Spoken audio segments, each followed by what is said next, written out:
So I had walked everybody through in the beginning through some basic code, basic user experience for an agentic application. Two specific tasks: rebooting a network device, as seen here, or getting device summary, the network statistics. If you look at that's total 93 lines of code. These are essentially function calls that you define using standard, very traditional mechanisms in Python using pedantic, fast API of the sort.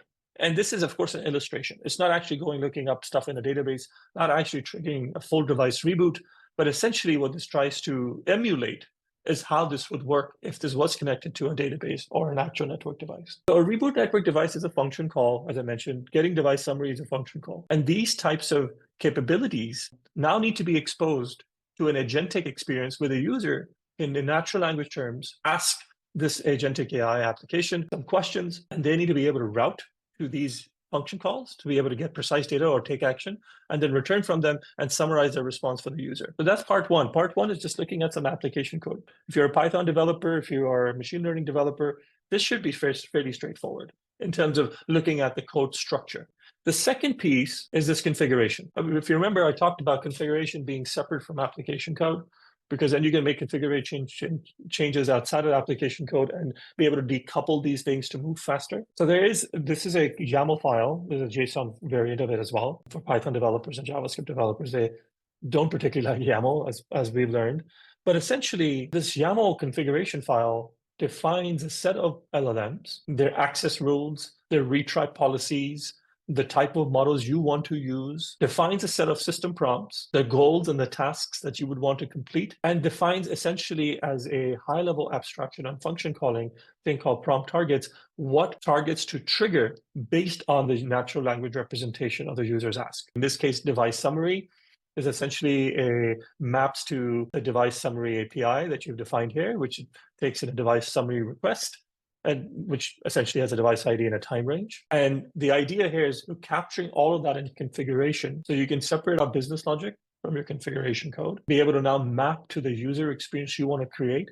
And in this particular instance, we only have two prompt targets, essentially higher level abstractions of function calling. And you only want to support summarization of device statistics or rebooting a network device. And in each one of those scenarios, you can further define the goal and specific summarization system prompt. But essentially configuration, as I talked about, application code, as I talked about. And then let's rerun the experience to see how we would take very simple traditional business logic using some configuration packed into Arch Gateway. And it will basically unpeel Arch Gateway through this experience and then just rerun the demo. But this is now a running application backed by that config and backed by the simple 2 API that you saw in Python. As you can see, the first thing the user asks is, can you tell me what you can do for me? And without actually hitting your backend, without actually doing any additional details, it gives you an exact answer of what it can do for you. It can help you with a variety of tasks. It can provide you with network statistics, or it can help you reboot a device. Guess where did we see those things? Those are the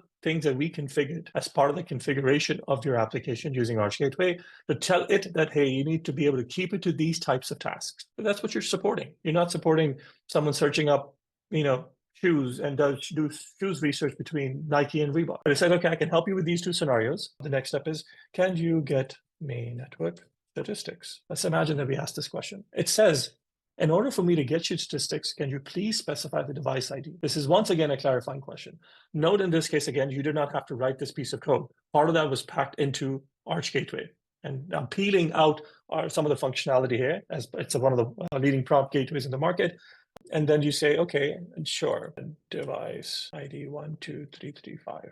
And then I'll walk you through a bit of a trace. See what happens here. It says, the user has clarified the task and provided all the relevant inputs. And if you see, there's a summarization that's happening here. How did that happen? This is perhaps good to show you the measurement portion of building an agentic AI. These are traces and logs. And what I want to show in this case is what happened in when this particular last request came in. And the traces are super helpful to understand what happened. Now, obviously, Arch Gateway pipes into standard-based OpenTelemetry traces and metrics and logs, so you don't have to build that logic yourself. But in this case, there's an ingress, which is the input from the user. This is the time that it took for Arch Gateway to process the request, about 410 milliseconds in this case. It forwarded that particular request. This is the get me network statistics request to the app server. The app server was in main.py. If you remember, device summary was one of the Python functions that we had exposed via the config. And then it actually dispatches the final call to the relative provider configured in the config file to summarize the response, which took about 2.1 seconds total. And that's the experience that you just saw. What I can say to it now, can you reboot a device for me? Is I'll ask for a device again, because which one do you want to reboot? 34134. I'll just give it and make up any, because an illustration, the request to reboot device 311 was successful. Once again, let's go back to our metrics, look at our traces. This is the second call being made in which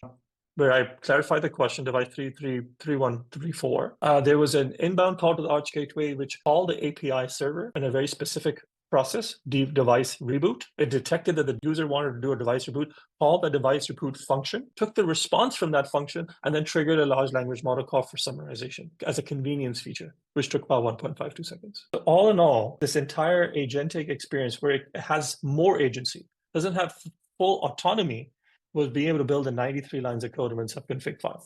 And just to go back to the config file to show to the audience, is to tie it all in. The device summary question, when I asked, can you get me network statistics, mapped to a device summary prompt target, the device reboot scenario, user request mapped to the device reboot prompt target, and then the convenience features built into Arch Gateway triggered the large language model calls based on the response that we got back from the application code, the function calls.